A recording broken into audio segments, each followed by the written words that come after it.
Good evening, good afternoon, ladies and gentlemen. Welcome back to another episode of High Top Sports. We are in the studio with, of course, Swolderquist and Mr. Lockdown Gators, Brandon Olson. Boys, welcome to the show. We have a jam-packed one. Mr. Olson, we appreciate you stopping by and hanging out with us this afternoon, man. How are you? Yes. I am fantastic now that we're here. I'm loving it. Fired up. Feels absolutely good to be here. Dom says, I hate this music. Dom, shut up. Nobody asked for your opinion. So, Swolderquist, how you feeling, big guy?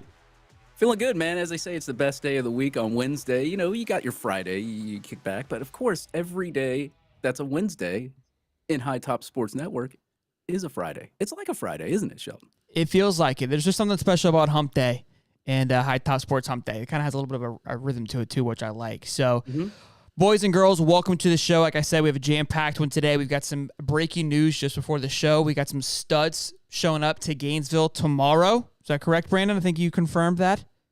Yep, Jeremiah Smith tomorrow. Good stuff. We'll talk about an end of an era. It's weighing heavy on Soderquist's heart, so we've got to go into that a little bit. Then we've got some spring ball. We're back in it, boys. Spring break is over. Feels good to have it ready to rock and roll. And then, of course, some recruiting news and obviously some ranking news as well. Some guys moved up, moved down, moved all around like a little shuffling board. So we'll get into that as well. But before I do that, let me say hey to everybody. David Wilson, how we doing? Gator Nation, FS Fanatics, what's up, big dog? Alex Compton, Harrison Sanchez, Stephen Holly, what's up? Mike Lowry, what's up, baby? Todd Freeman, how we doing, boys? Muddy, how we doing, big guy? What's we got here? Johnny, Travis, Coach. What's up, Papa Stokes? How you doing, man? Good to see you. James Lyons, boys and girls, welcome to the show. Good to see you. And $2 from a man, FS Fanatics. High Top Wednesday, baby. Absolutely. B Bean, how we doing, boys? Welcome to the show. Whew, that's a mouthful there. So first thing first, David, I mean, you really were adamant about talking about this, so I'm going to pass it over to you really quick to, get it out while you can about the end of an era here. Yeah, sad news, man. Grog House, that's been there since 1996, will be closing down May the 6th. They have put out an official notice. And if you've ever been down to the Grog House or anywhere in that area where Salty Dog and all those restaurants are at, well, actually not restaurants, bars. But if you've been down there, you've seen many of drunken college co-eds and everything else down there, but you've also had a good time. And I think like a lot of the memories from a lot of the Florida Gator fans who visited after a game, during a game, or before a game, all those memories now jumbled up over all those years, gonna be gone now. And per Scott Carter, I don't know exactly what's going to go on or how they're pursuing what's going to happen. But Scott Carter made a post here on Twitter, and he said, I've heard a developer bought the buildings with Grog House, Salty Dog, Balls, and Rowdy Reptile. If that entire building goes down for another apartment complex, hopefully it won't just mean more empty storefronts like all these buildings around campus. So maybe that's what's happening. I'm not sure what's happening, but apparently that got announced. I don't know if anything else is going to technically be tore down or whatever, or maybe that's just closing and turning into something else. We don't know. So sad day, though, for anybody Florida Gator fans that have visited the Grog House. I've been there one time. I've been to Salty Dog. I entered into Grog House one time, but immediately left because my wife was complaining. So it's definitely a staple anytime you go to Florida after the game, before the game. It's a Friday night to go and get plastered at any one of these places. My fondest memories, we went to Balls and my wife got roofied while we were there. So it's always a pleasure, always a good time in Gainesville. Wow. Yeah, she passed out. We had to drag her home. She puked in the Uber. It was a great thing. Fantastic. So story we'll tell our kids for sure. Unfortunately, they won't get to experience, obviously, because now it's going down. So you good, Dave? Did you get it out of your system? Yes, with a tear in my eye, I got it out of my system. All right, I love it. All right, double trouble. Jeremiah Smith, Mr. DJ Lagway. Oh, we good? Look at that. You got echoes, man. Yeah, I got echo.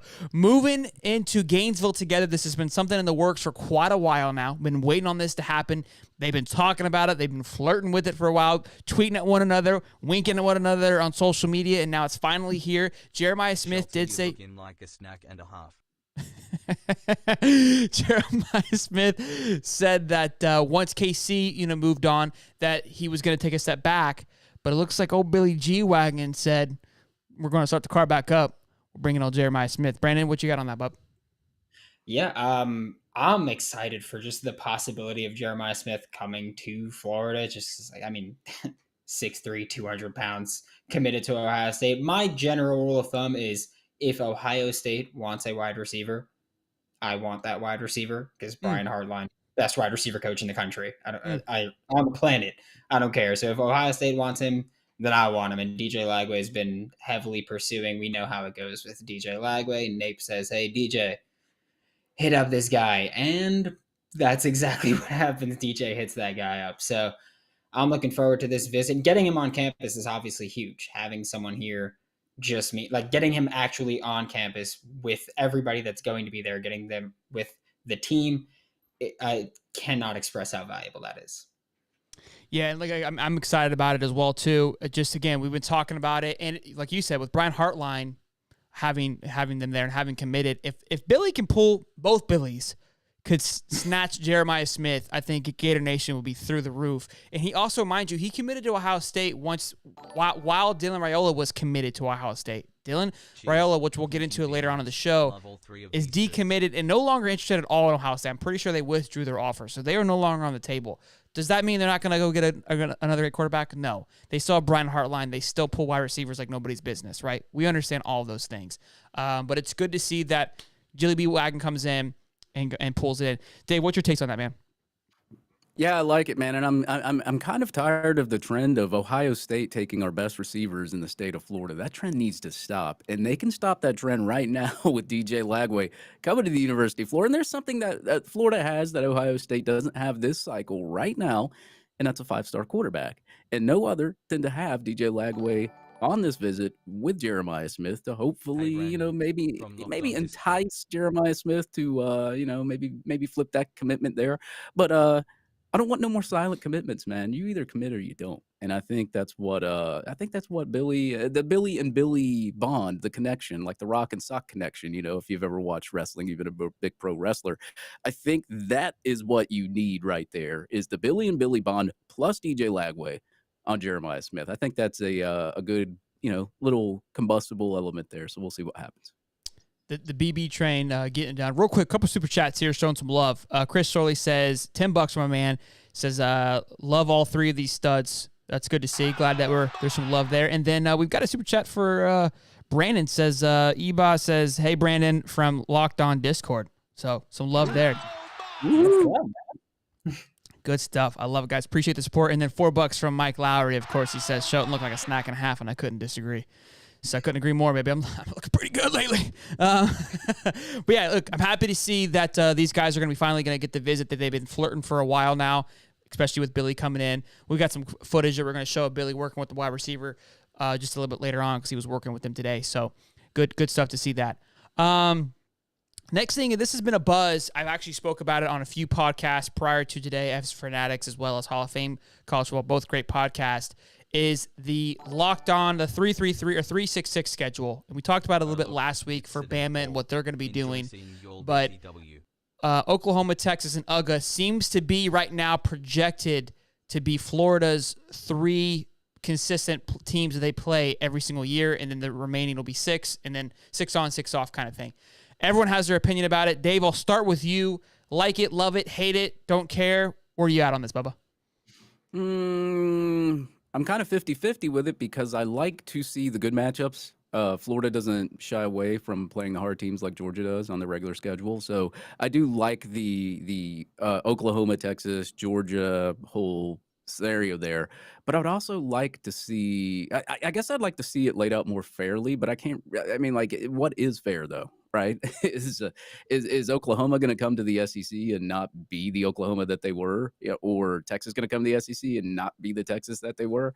We don't know that. So I'm okay with whoever they put in front of us. I just want to see the Florida-Georgia rivalry every year. That's what I want to see. I'm going to miss probably LSU or some of the other matchups there. But since I live in Georgia, yes, I want to play Georgia every year because that gives me an opportunity to, at least if we win, to have bragging rights for a year and irritate the Georgia fans like they do me on Twitter. So, Brandon, thoughts? I'm kind of in the same camp where David is saying, like, oh, I want to see the good matchups. That's what I want to see. Like, I don't want to see, like he mentioned with Georgia specifically, I don't want to see the cupcakes. I want to see a difficult schedule. Like, Sure. I get it. It means that you put yourself at risk to have a worse record, but it's also, there's a certain level of, I guess, respect you could put on a team that is facing any and all comers. And if that's Oklahoma, Texas, Georgia, so be it. Who knows what those teams are going to look like? Like David said, like Oklahoma could come in and be a lot better or be a lot worse. We have no idea what it's going to be long term, and that's kind of another part of it where I feel like people talk about, oh, like, well, Brent Venables, Sarkisian, all that stuff, and it's like you don't know who's going to be there for much longer. Brent Venables not the best first year ever in Oklahoma, so you don't know who's going to be there long term. Sure, as long as Georgia was in there, I'm fine with it. They're the only team I need to see every single year. They're the only one that I need to see every single year. I would love to see LSU every year. I would love to see some other teams every year. But as long as Georgia's in there, I'm fine with it. And as long as it's, Oklahoma, Texas, not Vandy being on there, which I know lost this year, but I need to see a strong schedule every year. Yeah, and let me add to that a little bit for a second. go ahead. You don't know how the expanded playoff is going to shake out either, because now if you get a harder schedule, say like these were our permanent opponents, and they're consistently ranked in the top 25, along with Georgia, who's not going away anytime soon. You play those teams, and you can afford to even lose 2 games on your schedule with the expanded playoff and still make it into that bracket, I guess, or however they're going to construct that playoff with the expansion that they're talking about. So even having those teams on the schedule permanently actually kind of helps you, especially if you can beat them. It's refreshing to hear you both say that you kind of want that gauntlet, because I'm in the same boat. I think it makes for great football. I'd rather go in every weekend not knowing what's going to happen. I mean, I kind of give Steve shit all the time, our FSU host, about, look, you guys, sometimes it's just a cupcake week, and it's like, what are you doing here? Now, USF was our cupcake week, and it was still stressful, but that was refreshing of like, hey, let's get a chill game, right? But not every week. How I look at it is, look, some people are saying, like, because we're losing in Kentucky, that game does not care to me. It's like, hey, it's a rivalry game. That's not a rivalry game, okay? They've been our little brother forever. I understand they won the past couple years, but before that, they were our little brother. I don't get fired up for the Kentucky-Florida game. I am a little down for the Tennessee game, more so than the LSU game. I enjoy watching Florida versus Tennessee, especially playing in Tennessee. I think it's an incredible environment. So if I could choose, I would get rid of OU. I think playing Texas is huge for both brands. And we're going to talk about Texas a little bit later with Steve about Quinn Ewers, but I think Texas coming into the SEC is scary, because now you have in my opinion, a very popular brand, a big school in Texas with a lot of money, a lot of oil money, now becoming part of the SEC. A lot of reasons why kids probably didn't go to Texas that would be a great fit for Texas. Like, well, yeah, it's not in the SEC. I'm kind of going to go by the wayside. You put Texas now in the SEC locked in for Florida every single year. That's going to be a big game. I mean, Texas Alabama I think it was up there for one of the top 5 watched games this year. And I was in the car watching it before the Gator-Utah game. Or no, what game was it? It wasn't Gator-Utah. It was the second week. I think it was Gator-Kentucky. I was in the truck while it was raining in Gainesville watching that game because of how exciting that matchup was to see. So, look, I love it. Again, I think Georgia 100% is an absolute lock. LSU, I really could care less about. It's a great game, but if I had to get rid of one, I'd rather keep Tennessee. I feel like that game is such a fun game, and I love talking shit with Tennessee fans. For me, that's how I base my – look, seriously, that's how I base who I want to play, is just the fan base. How fun are they? How invested? Now, Texas fans, I haven't ran into too many of those. There are a lot of fun OU fans, so I don't mind OU either right now. But Tennessee fans – because of where I live, they're all over the place. I can run into them at Walmart and talk shit. My neighbor was one. So, like, that to me is fun. If I see a Tennessee hat, I can just, like, spit on a shoe and keep going. I doubt I'll see too many OUs. Now, I wouldn't be surprised if the Texas hats start flying through just due to the fact that them being in the SEC. I could see that popularity rising. But all in all, I'm excited for it. Again, I'm excited for 9 conference games, too. I think it's just going to be so much fun to watch. And I think it's going to lead to the SEC. I talked about it the other night on Hall of Fame podcast of literally just taking over. I mean, what else do you need? You've now brought Texas, Oklahoma. You may add a few. If they add FSU and Clemson, I don't care about Michigan, Ohio State. I'm gonna be honest. I'm not trying to rag on it, but outside of the Michigan Ohio State game at 12 o'clock at the end of the year, I'm not tuning into the Big Ten. I'm not tuning in to watch Ohio State play Penn State. I'm not tuning in to watch Maryland versus Ohio State. You know what I mean? I don't think too many people are, to be honest with you. I think it's the same reason why the Pac-12 can't get a TV deal. Okay, now the Big Ten isn't in that same boat, but it is interesting to see. So, did you happen to look up? Did you happen to look up like Georgia's permanent opponents that were projected? Like I have not seen that. Missouri? No, is that what it is? Are you screwing me? No, but I'm pretty sure that's what it would be. Well, so we talked about it with Steve last week. From what my understanding is how they're projecting the matchups is based on their last 10 years of winning percentages, right? So Vanderbilt, Missouri, they may get one of them. They probably will get one of them, probably Vandy being in that lower tier. But the other two teams are supposed to be in higher tiers. And so I feel like we kind of got screwed because OU and Texas, those schedules are based off of another conference, right? And so Georgia obviously is a tier 1 player. I guess OU would be that tier 2 because OU hasn't been a slouch up until last year. Then Texas is supposed to be that 3rd tier, but we all know where Texas is headed. So I feel like we definitely got the short end of the stick. That's how they're basing it. Yeah, well, we'll take on any comers. We're not scared of them. I agree. I think it's good. I think we need it.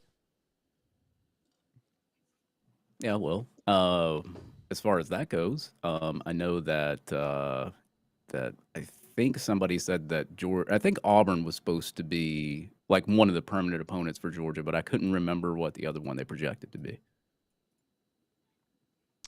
Steve's talking smack about, why do Florida fans value playing South Carolina? I don't think we play. I mean, we value it a little bit more, I think, because of the Spurrier and the Muschamp was there, but I don't really value it more than the Kentucky game. I hate losing LSU. Like, I like that game. Like, for some reason, I like it, even though that they've had the upper hand for the longest. Like, I still like that game. I think it's always a good game every time that Florida plays. There's hardly any blowouts in that game.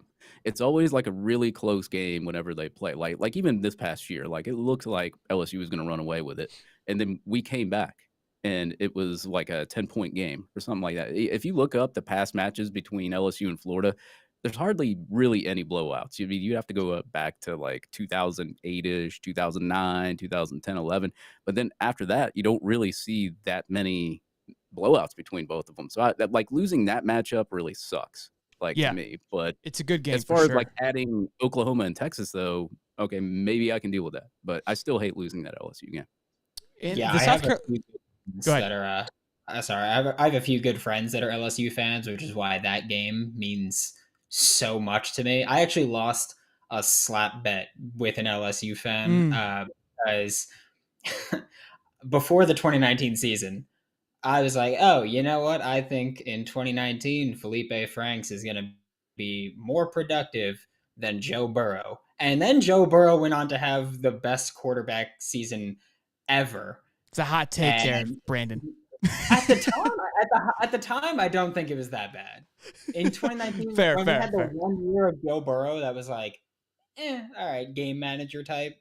And I was like, yeah, Felipe is gonna be more productive than him. I have never lost a bet so hard. It's never been that bad. I have a lost tweet that says Joe Burrow's an average quarterback is what I said. And so many LSU fans retweeted it after they won the national championship. And I said, man, I tweeted the gif of run away. Sometimes you got to just take it on the chin, boys. Hey, I took that one on the chin pretty bad. To the South Carolina comment, I think this year it definitely had more hype, but I think more so because of Spencer Rattler and him just being a little rat and wanting to beat him.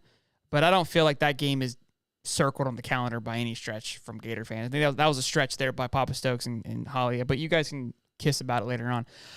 Real quick, boys, make sure you guys show some love. Drop a like, helps the channel out and shows that you guys are liking what we're putting out. So much appreciated.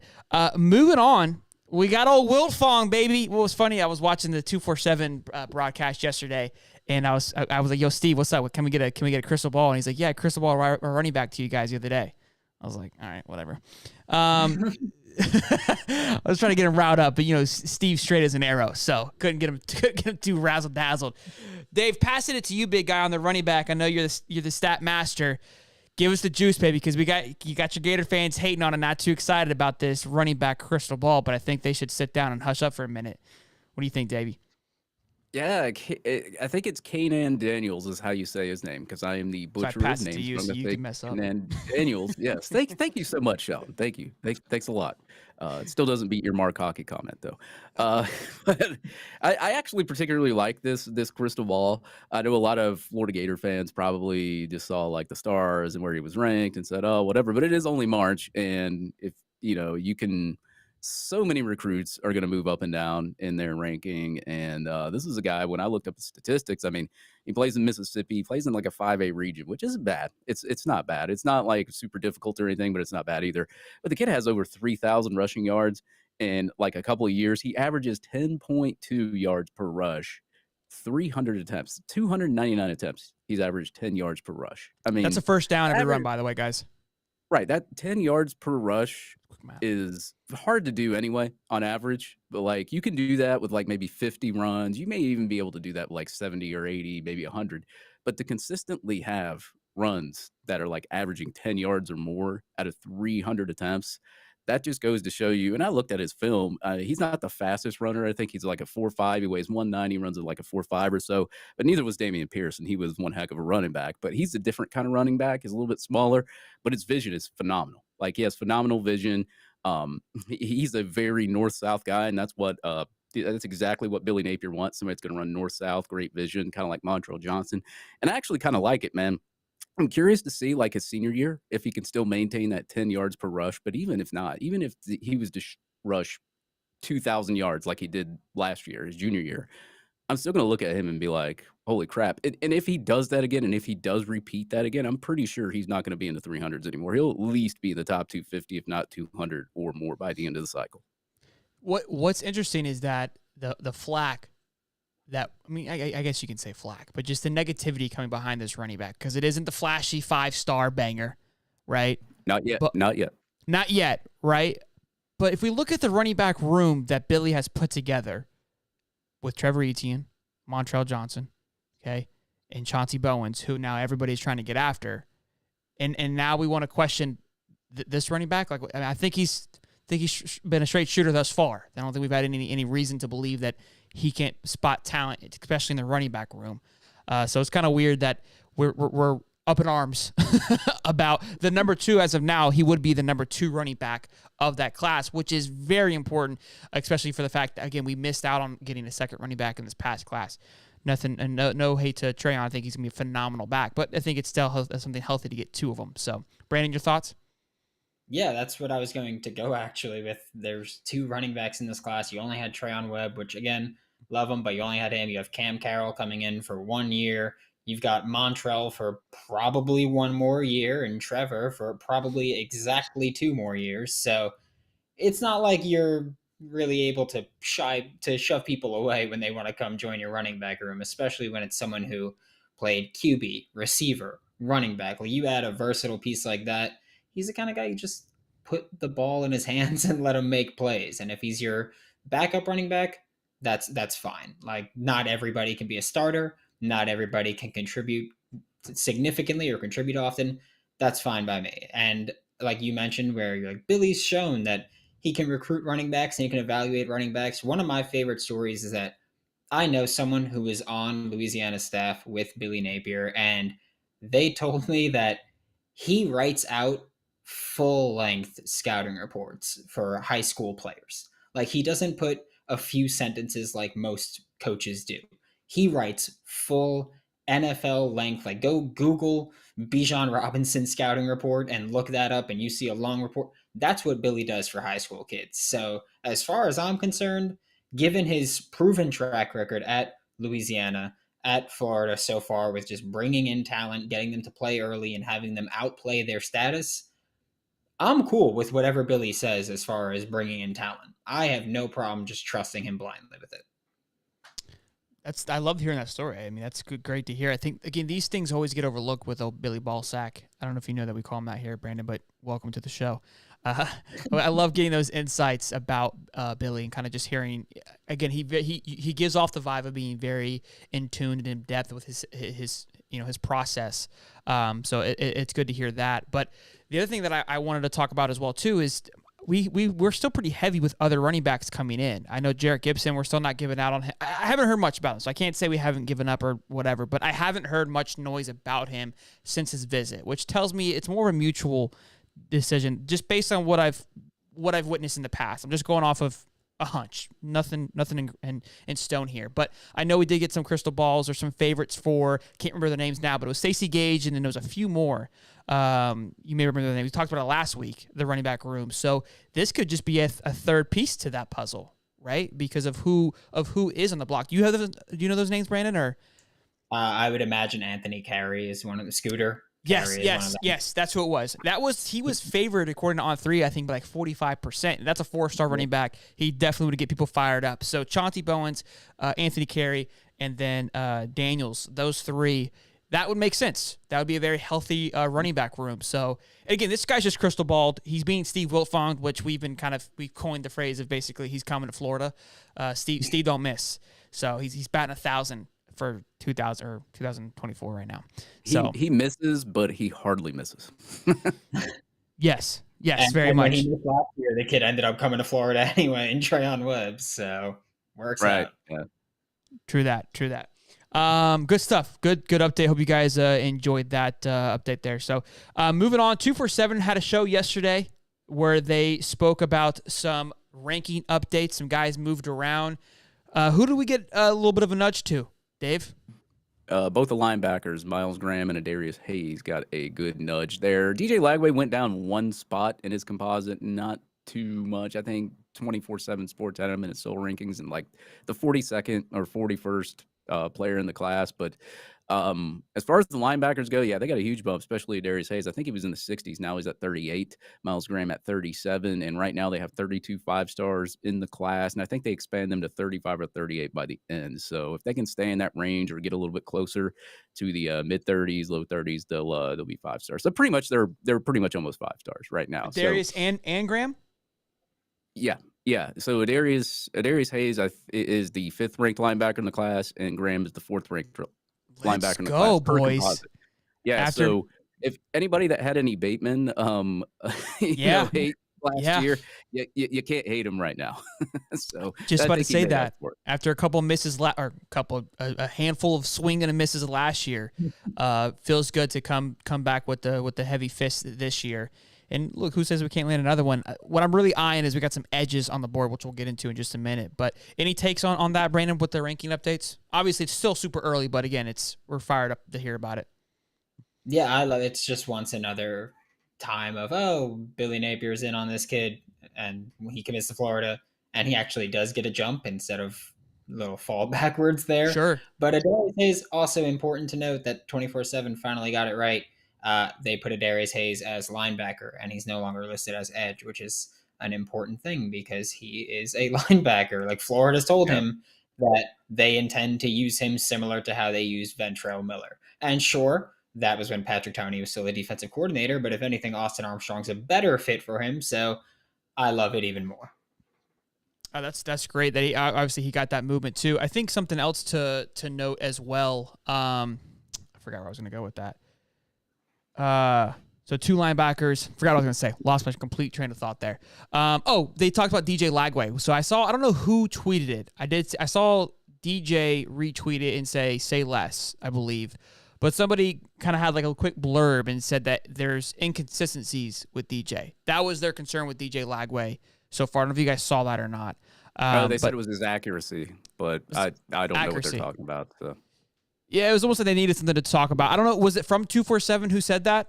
Did you see it? It was 247. So is there reason for the drop down? I don't agree with it. I mean, you turn on the film, you look at his statistics, you look at his completion rating. I don't see where the accuracy issues are, but I mean, whatever. Sure. Yeah. Again, it was interesting to see, I think, and he kind of took it on the chin and kept moving. So I got it, understood. And, you know what I mean? So it was fun to see. He's been very active on Twitter, whether it's tweeting out other players or just recruits himself, his progress. He's fun to watch. Really glad. I keep saying that, but we're really glad to have him part of the class. So, Good. Good. I was just gonna say, yeah, DJ Lagway's not going anywhere. He's staying at Florida, obviously by the way that he's recruiting and getting kids here. And as I said, man, tomorrow, hey, what could happen? We don't know. Tomorrow? What's tomorrow? Oh, because Jeremiah's gonna be there. Yes, sir. You think we get some nods tomorrow? Ain't no way, right?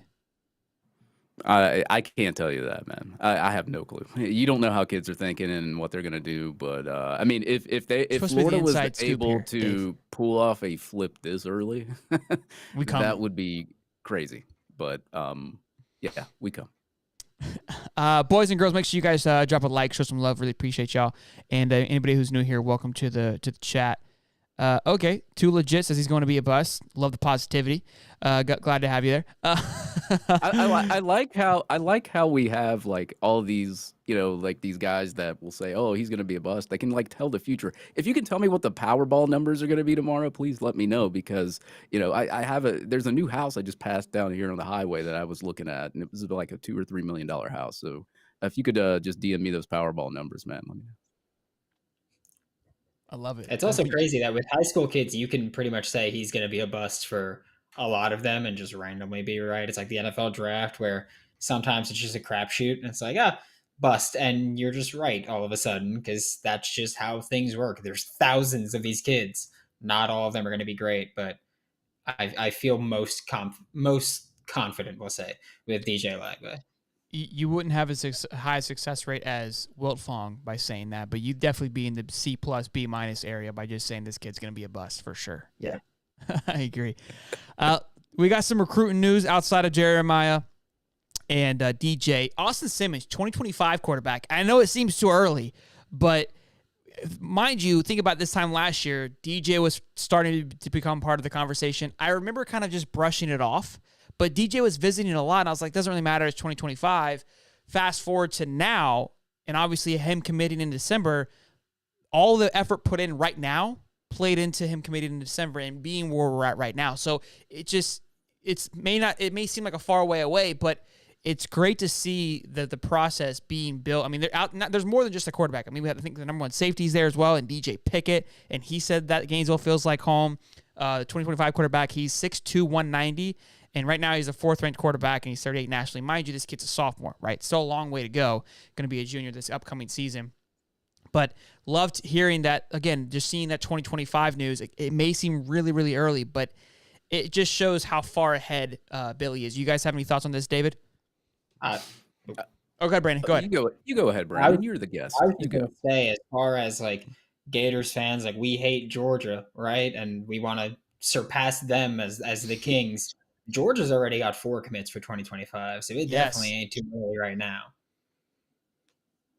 I love that. I love that take. That is something that is, if you go look at 2025, it's crazy to see that Georgia has so many guys from 2025 either committed or 100% committed. I was going through, I was like, holy shit, they already have like 4 5-stars or 2 5-stars already. Like you're not like we're not talking about it, right? But it just shows like how far you have to be to get these guys locked in. So when it turns 25, when you click on it and Georgia's got 6 already. Hence why they're sitting at 10 already in 2024. It didn't start in January. I promise you that. That shit started a year ago. And we're just now looking at it. But it's great to see Billy's getting into that rhythm as well. Dave? Yeah, that's what happens when you win 2 national championships in a row. Kids start eyeing your school, and that's what Billy Napier's targeting. And of course, he did not run in the best situation when Dan Mullen left, so he's trying to play a little bit of catch up here. But I mean, off to a hot start there. I mean, you already got a 5-star quarterback in your class for this cycle. This guy's pretty much almost a 5-star, Austin Simmons here on his second visit in March too, by the way, which is actually really good. So they always say follow the visits, and right now, if you're following the visits with Austin Simmons and all that, it's pretty good. And on top of that, you always want to get that quarterback in your class early so he can help you recruit. This is what they did with DJ Lagway. This is what they're trying to do with Austin Simmons too. So I like it. I like the fact that he's been visiting and he's going to keep visiting. And who knows, man, we may even have an elite quarterback locked up for 2025 already. I love it. The energy's in the right place for sure. And again, I don't recall too much of Mullen era. I try to forget that, but I just don't recall Mullen that being this far in advance. I don't even think the guy was in the same year, honestly, but there's no way he was to this level. I know we had 2025 guys last year, like last November. I wouldn't even bother discussing it because that's people are like, I don't want to hear it yawn, right? but now understanding how important it is and what it does to that following class and why early is important, we're definitely going to kind of keep track of it more and more, especially because, dude, 2025 almost at right now seems hotter than 2024, surprisingly, and how many top studs, not necessarily, I would say more quantity and quality for 2025. 2024 right now seems more quantity, just a lot of guys coming through, getting their visits in. Obviously, they're trying to figure everything out, but with 2025, with Texas and OU coming into the program, you got to get ahead of those guys now too, right? And battling that out. So we'll see. We had some big visits this past week. We had Jamari Howard and Jordan Seaton, both 4-star athletes, one offensive lineman, the other being a cornerback. And Raymond, obviously our man there, who just signed an extension, is pushing hard for Howard, the cornerback. And Seaton, we spoke about him last week. He keeps kind of flipping between a 4 and 5-star. I think he's like the second or third inside offensive lineman ranked right now. So two big additions there. I would love to get back to DBU University. And then again, I think offensive lineman is something that is always going to be high on my radar with us having 2 O linemen. Brandon, what's your thoughts on that? I mean, for Jamari, at least, it's also important for people to realize that, yes, he's at this point now a relatively long-term commit to Michigan State, but they also just went through a change at cornerbacks coach. That's Brandon. Literally last week, they hired their new cornerbacks coach. So the guy that Jamari Howard committed to, not there anymore. This is one of those openings where you go, okay, well, he committed to a school, we know, but oftentimes when you're committing to a school, you're committing to those coaches that are going to develop you and try to get you to the NFL. That ain't happening right now because he committed to Michigan State. Coaching staff has changed a bit. So Jamari Howard, I would say, is, yes, committed, obviously still, but it's more open, I think, especially with him taking visits this early. I'm not committing, or I'm not saying he's going to flip or commit to Florida, but I will say that this isn't just him taking advantage of visits because they're available. This is him saying, okay, I'm open to this change, especially with Corey Raymond being locked up again with that new extension. Dave? Yeah, Brandon makes a good point there with re-signing Corey Raymond, extending him. So a lot of kids look at that. They want to know that their cornerbacks coach is going to be there for a long time, and they did extend Corey Raymond. So that's one good note there. And having him stay at Florida an extra day on his visit was huge also, because obviously if you enjoy your visit, you're really going to last one day. Now you're going to say, okay, well, I'll stay an extra day. And I think, talking to Corey Raymond, one of the best cornerbacks coaches in the nation, also helps in aiding that as well. And even in an interview he had with a Florida State beat writer, he said, I mean, I'm still strong with Michigan State, but you know how recruiting goes. I mean, that quote right there just goes to show you, hey, you know how recruiting goes. And as Brandon said, new cornerbacks coach Michigan State. Got to be Florida State for this guy. I mean, especially Corey Raymond on staff. If this is the cornerback that Florida really absolutely wants, you got to be Florida State here. Now, it could be a guy that took a couple visits and they were interested, and maybe somebody else comes down the road that they might be interested in. I don't know. I'm not in those rooms. I don't talk to those guys. But for him to stay an extra day and not do that at Florida State says a lot. And something too, that was a weird sound. To kind of look at it with the quarterback already locked in, the running back already locked in my opinion, I see you guys talking like, hey, what's the status on O-line? I feel like some big O-linemen, the linebackers locked in, which is like the quarterback of the defense, right? You kind of have those sound positions. Where do we go to next? It's got to be the trenches, in my opinion. And that's where I believe you'll start getting those flashy pieces, right? The DBs, the wide receivers to follow suit. They say, wow, these guys are really putting together something special here. I will say Miami, they did a great job of building the trenches last year. They did it a little late, right? Because they didn't land a good quarterback, in my opinion, had a 3 to low 4-star quarterback. They did pull off that last running back at the end there, but imagine if they were able to land those Francis guys and Sampson a little bit sooner, how much more of an impact it would have had on the other pieces. So to me, it feels like that has to be a priority as well. And we have had a ton of offensive linemen visiting.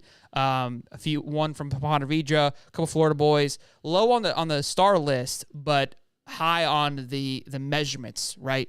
They fit the size and stature of what Billy and company are looking for. So I would really love to see us pull an O-line sooner rather than later, honestly, before we land anything else, because again, I speak to the O-line due to the fact because we have 2 offensive linemen, it should be a very high priority, and we should always be in the top of landing one of these guys. We knock one of those dominoes down, and then we can knock a 5-star or high 4-star edge / D lineman down.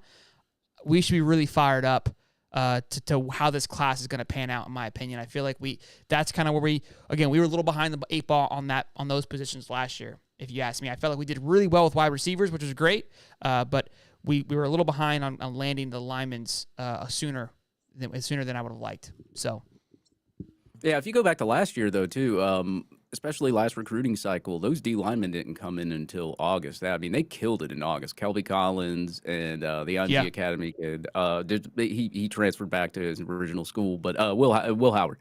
And you pulled 2 pretty elite defensive linemen, and of course they pulled a lot more. It was very defensive line heavy in the last class, and a lot of those guys came on later. So who knows what they're targeting first? I would assume probably offensive linemen now with the quarterback, and then obviously you got the Jeremiah Smith visiting and some other guys.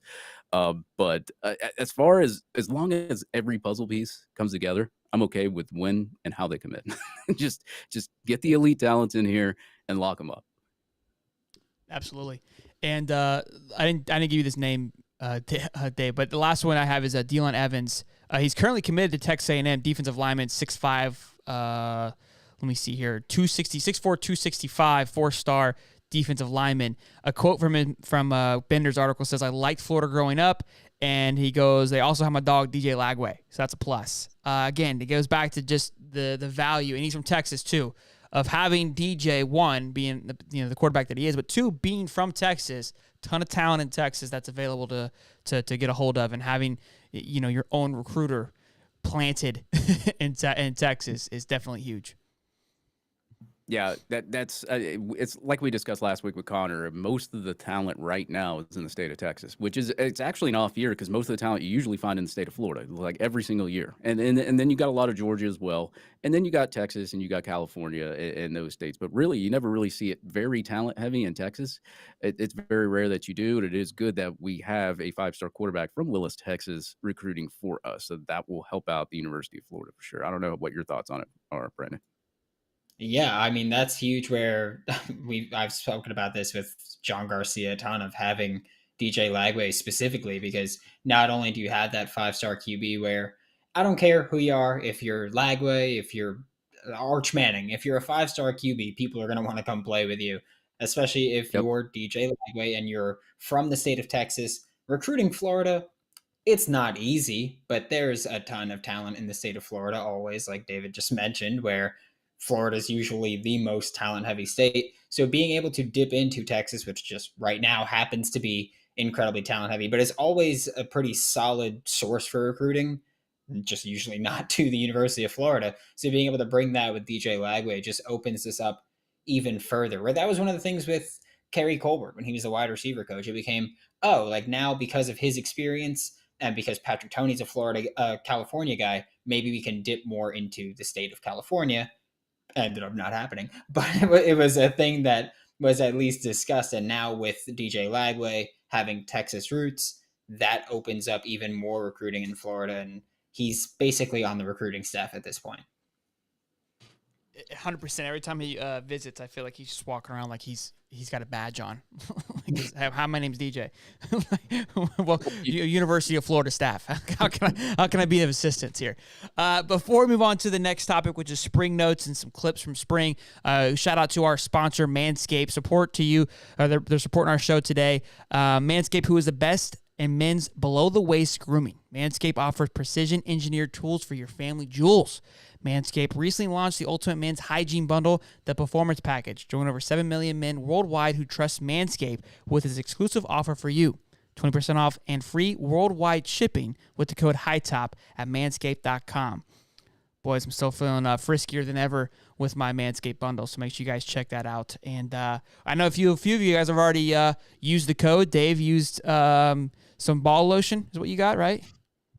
No, I don't need any more ball lotion, man. But I did get some the body wash. I did use code HIGHTOP. He got ball lotion, guys. He's more humble than me. Okay, he likes to keep it collected. He got the the spruce leaf flavored ball lotion. You can tell him. Well, I never said I didn't have the lotion. I just said I didn't purchase it this time. So. I love it.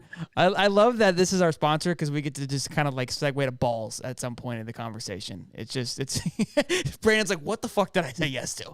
Hey, excuse me. Holy balls, I have it. Okay, I'll say that. He goes, you got me. I will say that. You got the tater. I love it. Drop a like, boys and girls.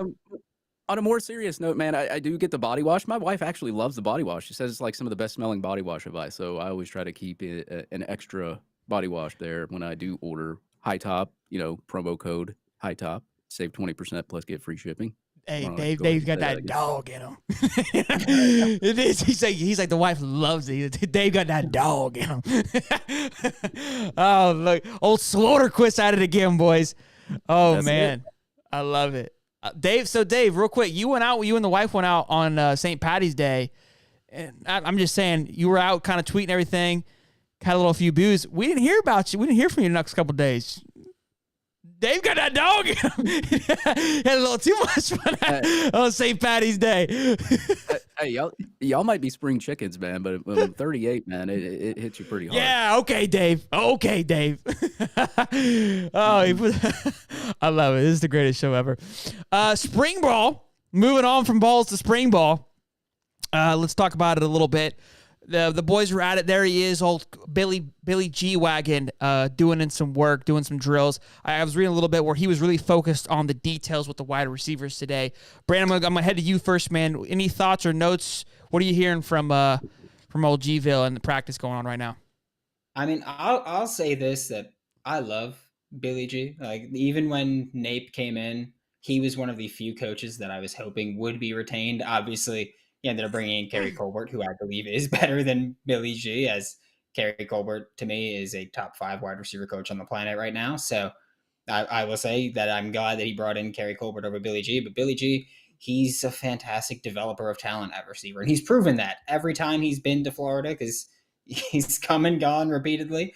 But every time he's come to Florida, he's proven that. And even in these clips, just helping these guys work on their release, you're going to see a lot of press coverage. You play in the SEC. So helping them focus on release, and specifically with those outside releases, it's huge. And it's a major benefit to have Billy G just on this staff again. Good stuff. Dave, what do we got, big guy? Yeah, man. If you haven't seen it, and speaking of Billy G, those videos of Andy Jean running routes is a beautiful sight to see every time I look at the Twitter feed and Nick Delatorre or somebody is posting a video of spring practice. So that's something good to see. But from what I hear, the spring notes, and I have to go ahead and give a cheap pop for the Gator Collective message boards. There's certain people in there that do post the spring notes, very detailed. I won't give you the detailed stuff, but if you want the detailed stuff, $5 more a month. Gator Collective message boards, check them out. They do a really good job there. Bob Redmond and a few other guys putting some info out there for you folks. But Caleb Douglas today, or day 5, excuse me, I can't say it's today, I say day 5. He actually had a long touchdown. You haven't really heard his name in practice that much. Long touchdown today. Aiden Mazzell, Ricky Pearsall, both had receiving touchdowns. They said Aiden Mazzell actually had some good yards after the catch with that speed. Montrell Johnson still making plays in practice. Had I think a 30-yard run or a touchdown or something like that. And then they've been mixing bodies around too there on the defensive line. Kelby Galton's getting some play there for some rest. And last but not least, Jakeem Jackson. You probably heard Corey Raymond rant and rave about him in the press conference because Jakeem Jackson is a animal. He had another interception too in practice from the notes. But the more detailed and the more notes you will find on the Gator Collective message boards. I love it. And something, I mean, with these guys coming in, I'm watching the clips here. Andy Jean's been a big name that we've been hearing about, obviously. But remind you, with Aiden Mazzell, he's coming off an injury of last year. So he didn't play his senior year, I don't think, much at all. When we spoke to him a few times, he was healthy. He's ready to rock and roll. But it's still, you got to kind of, you're off a little bit. You haven't really worked out and you haven't exercised. So I would be shocked to see him on the field a lot this season. We'll see how quickly he can get ramped up. These kids are young. They're grinders. So I know that he's got a little bit of a setback. It's not a shot or a knock by any stretch of imagination. If we see him pretty, often, shows he's got that dog in him. Okay, because of this wide receiver class is insane to me, right? I'm excited to see it with Xavier Henderson, Ricky Pearsall, Andy Jean's obviously balling, Caleb Douglas, Arlos Birmingham, Jaquavion Fraziers, who was kind of my dark knight for last year. I feel like he's going to step up and be. I haven't heard much of his name.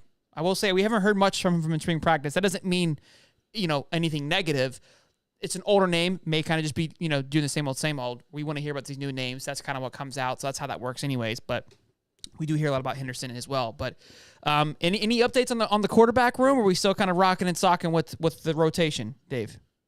Yeah, we're still with the rotation. There wasn't really anything big coming from, I guess, the quarterbacks this go around. But I'll say this: like a lot of things that you hear in spring practice and some of the notes, and even some of the things that you see on film. Maybe if a quarterback doesn't throw it particularly accurate on one play, doesn't mean that they're doing that all the time. First of all, in practice.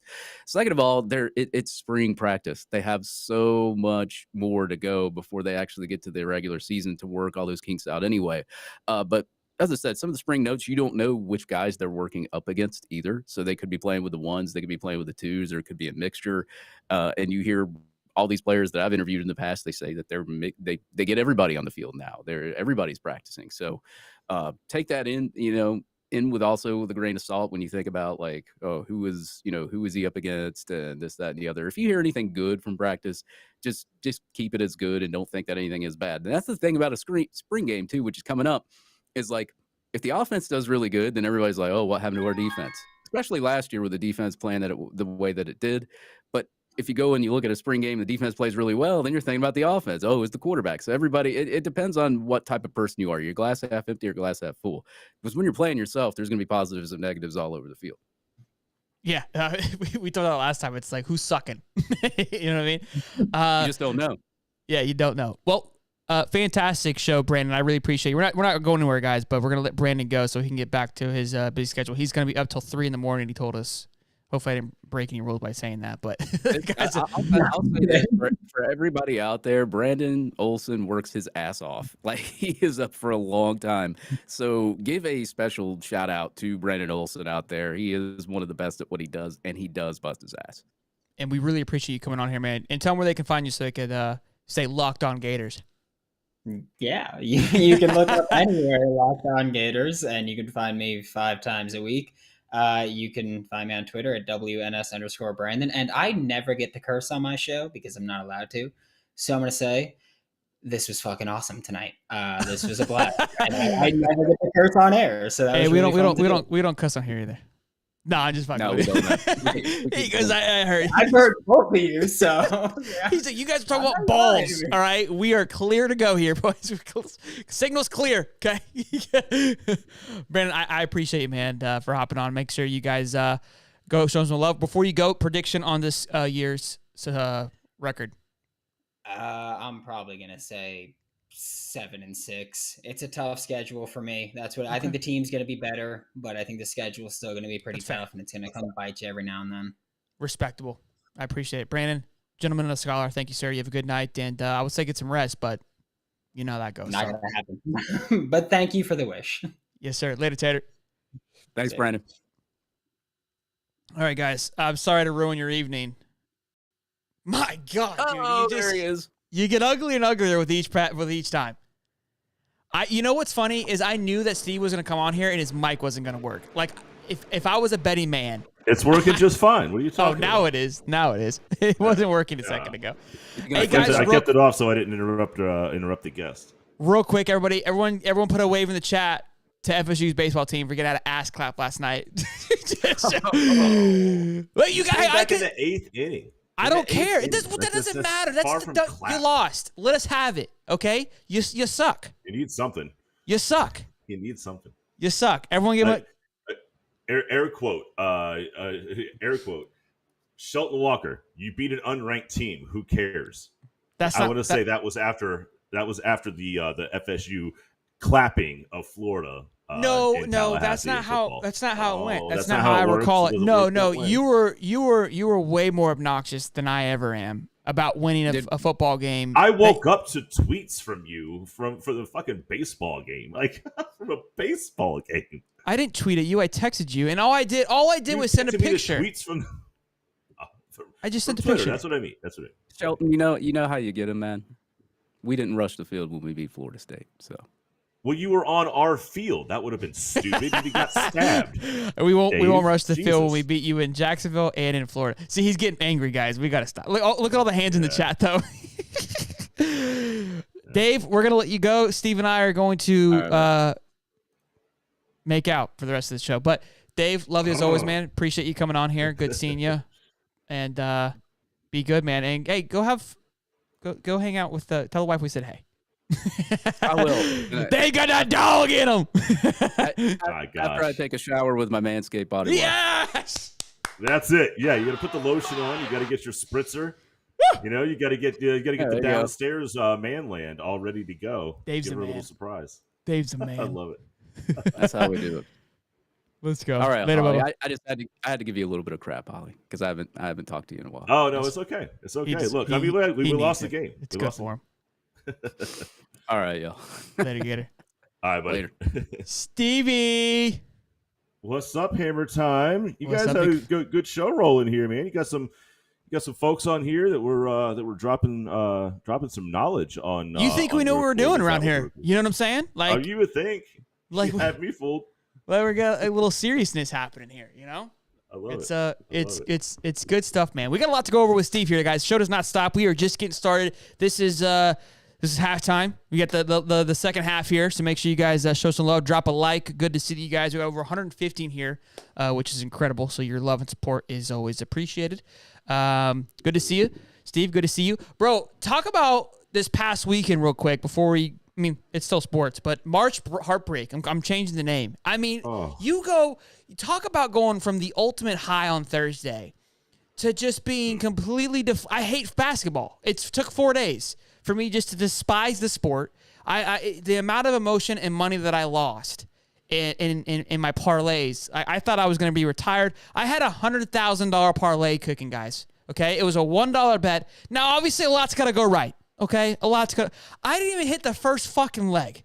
Okay, I needed USC +2. The first, you know how demoralizing that is when you piece together. You're in the kitchen all night just cooking up the hell of a leg, and it loses in the first one. It's like you don't even care to move on anymore. You know? Yeah, the first ingredient's already ruined, and you're like, well, what's the point? Yeah, you're deflated. Deflated. Let me see if I can go down the list here and just real fast, just kind of break this down. We had a number 1 seed in Purdue, a number 2 seed Arizona, a number 4 seed Virginia, all lose to a 16 seed in Fairleigh Dickinson, number 15 seed Princeton, and a number 13th seeded Furman. And that's respectively. Purdue lost to Fairleigh Dickinson, Arizona obviously to Princeton. And Princeton's still going. Princeton's still on. You know why? Do you guys know why Princeton's still going? You know what their mascot is? The Tiger? The Tiger, baby. It's Beckett Tiger Walker. It's the year of the Tiger. We should have known. Oh, I see. We should have known. I see. I should have known. Well, he has the eye of the Tiger. Beckett has the eye of the Tiger. Yes. So just to kind of give you guys kind of my rundown, I had bets. I had money split up between Thursday and Friday for my parlays. I lost every dollar that I had between Thursday and Friday. Didn't win a single bet. My bookie saw that I was down, offered me a free $20. I go, say less. Claimed that bad boy. Put $5 on Fairleigh Dickinson to beat Purdue to win $100. We were back at it again, boys. Okay? I was right back in the game, only to be back down to 0 by Sunday night. That's just the way the cookie crumbles sometimes, you know, boys. Holy shit! Boys and girls, buckle your seats. Cam, was that a typo, my guy? Holy shit. Turbo, simmer down. Damn. $200 from old Cam B. Holy shit. Keep it up, fellas. Go Gators. Talk about them. My goodness. Look, we got a gas tank right there, boys. That's amazing. Like, Cam, I don't even know. We got to do something. We got to get this guy a hat. Get him a hat. He has a hat. He bought a hat. God, get him something. Get him another hat. Audra, knit him a blanket. Audra, knit a blanket. Do something, Audra. Somebody send him a card. Holy shit. You're the man, Cam. I love you, bub. Appreciate you, man. Yeah, man. I saw you. I saw you Monday morning, and I asked you how your weekend was, and you gave me a little bit more of a death stare than you typically do on a Monday, and I knew something was wrong. I knew something right then. Shelton was wrong, and you basically said it was horrible, and that's what we kind of dove into what we witnessed in the first round. That's what makes it fun, though, bro. It makes it fun. It just sucks. It was. That's what I said. You just said it sucks to bet on it, and I said it's fun to watch it though. So. Yes, it is a blast to watch. It just sucks when you lose. Real quick, guys, I know a lot of you really cared about this, and with us being kind of the expert in this field, I figured I'd give you guys kind of a life update. Jelena is back, and what I mean by that is Selena and Justin are back. And here's my thing. Okay, just sit back for a second. I did some digging. Okay, and there's a lot going on right now, a lot of noise. I don't know if you know this or not, but JT's from Canada, and he was going to get kicked out of America to go back to Canada, okay? About, 5 years ago. Right around the time when Justin proposed to Haley, okay? We're coming up on the 5-year mark. After 5 years, you can request permanent citizenship. That's in October. I'm not saying that we're going to have a divorce in October and Jelena by January 1st, 2024, but I'm not saying that we're not, okay? So I know you guys were kind of worried about that, and I just wanted to make sure that I updated you guys. Look, I've been on the edge of my seat. I'm not going to lie. But hold on, where is not Haley? Where's the other one from? Who, Selena? Yeah. It's Justin, the one that's at stake here, not those two names. Okay. Yeah, I just want to update the chat because I know how they get worked up about it, and we're like they've been asking us a lot. We're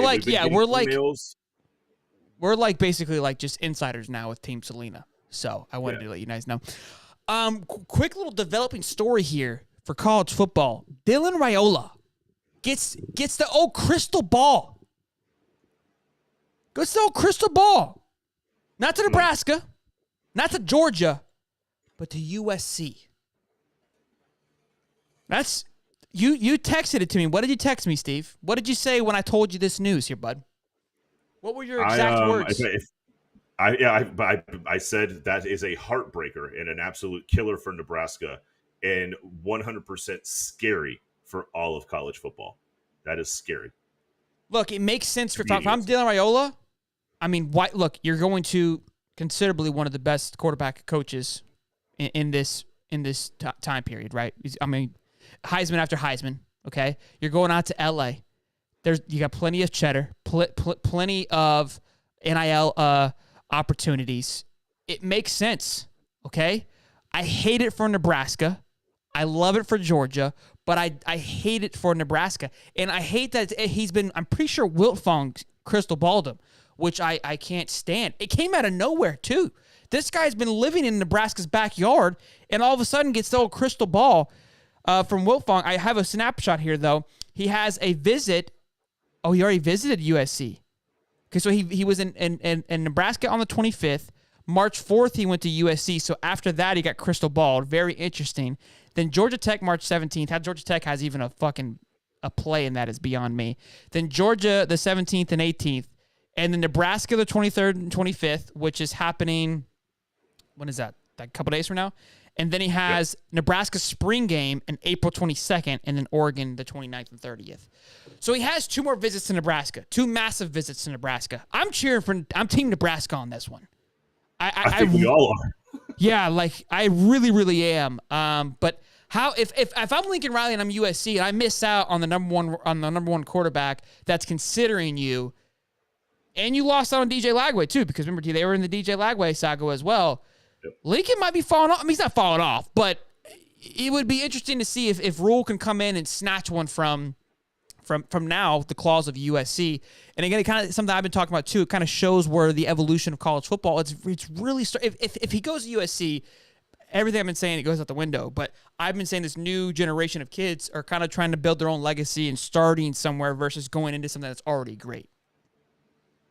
Well, look, I mean, the one thing to say with Nebraska is that is it his dad that works there as the offensive line coach? His dad played there, and his uncle works there. It's his uncle that works there, but his dad played there. Yeah, so Nebraska's got the best in that you could possibly imagine. Now, the other thing to consider is that the kid he's from Phoenix. He's from Arizona.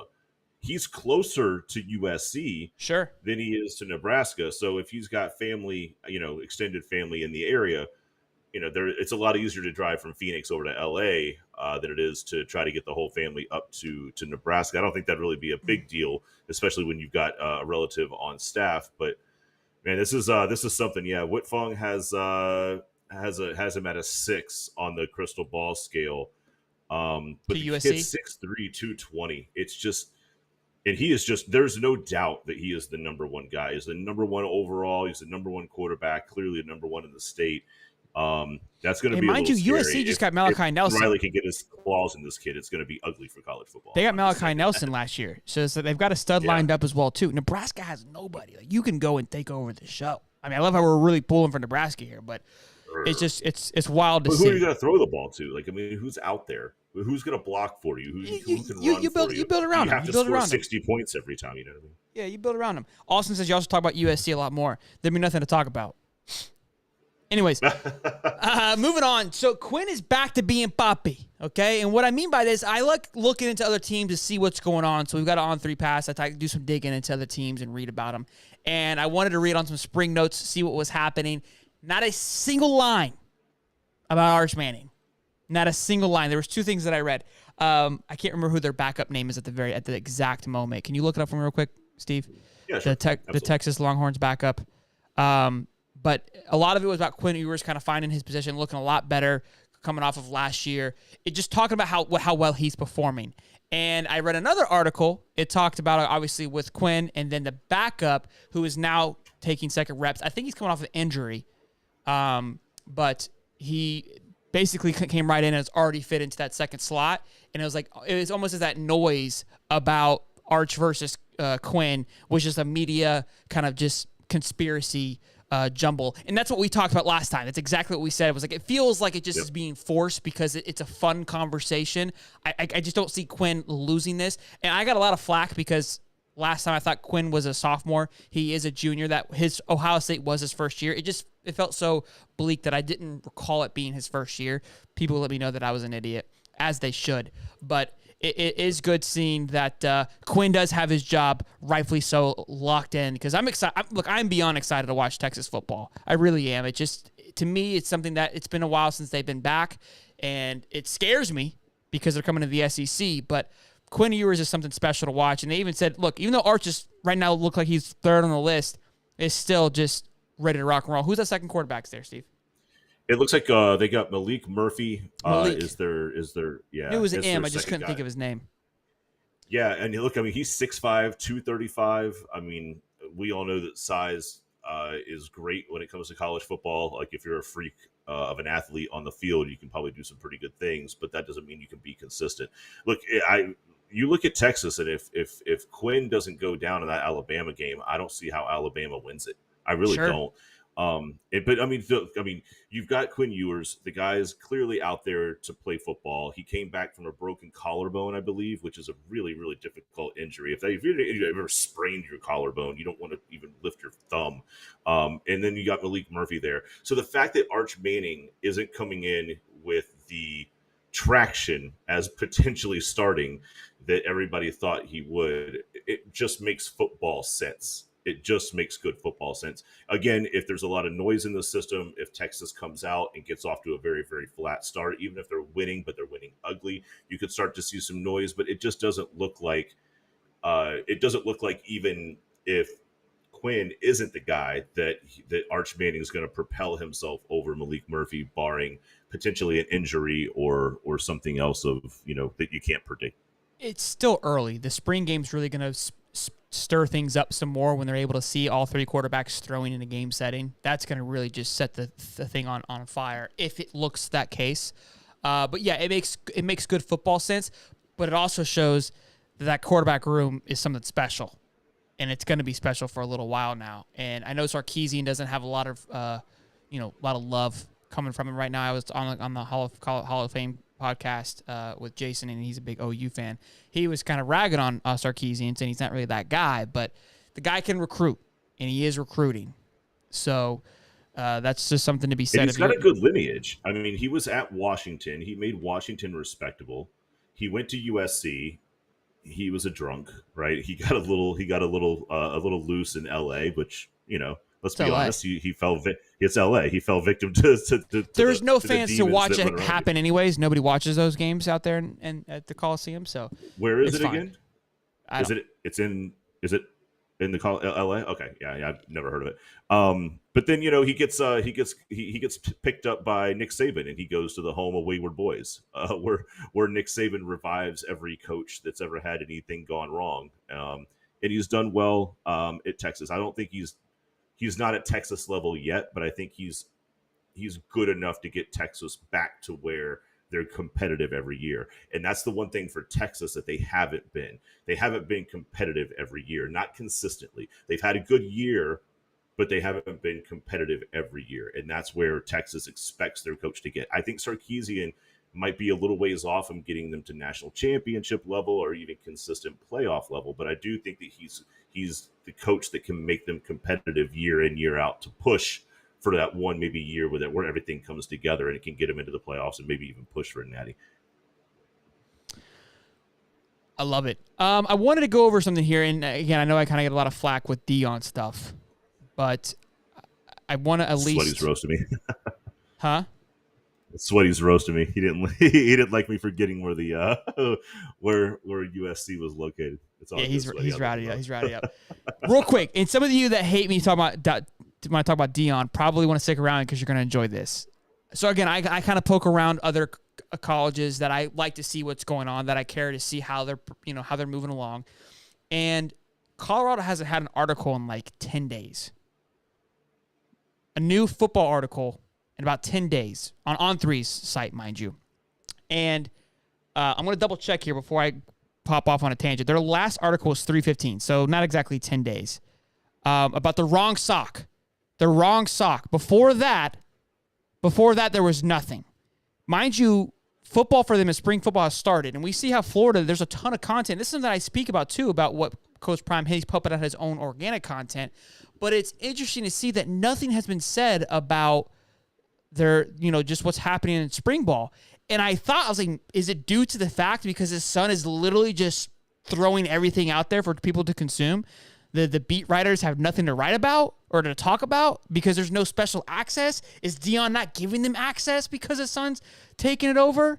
It's something that's like, it's interesting to watch develop because, again, I'm reading all these, like everyone else's stuff. There's plenty of articles from multiple people talking about what they're witnessing, what's going on, what's happening.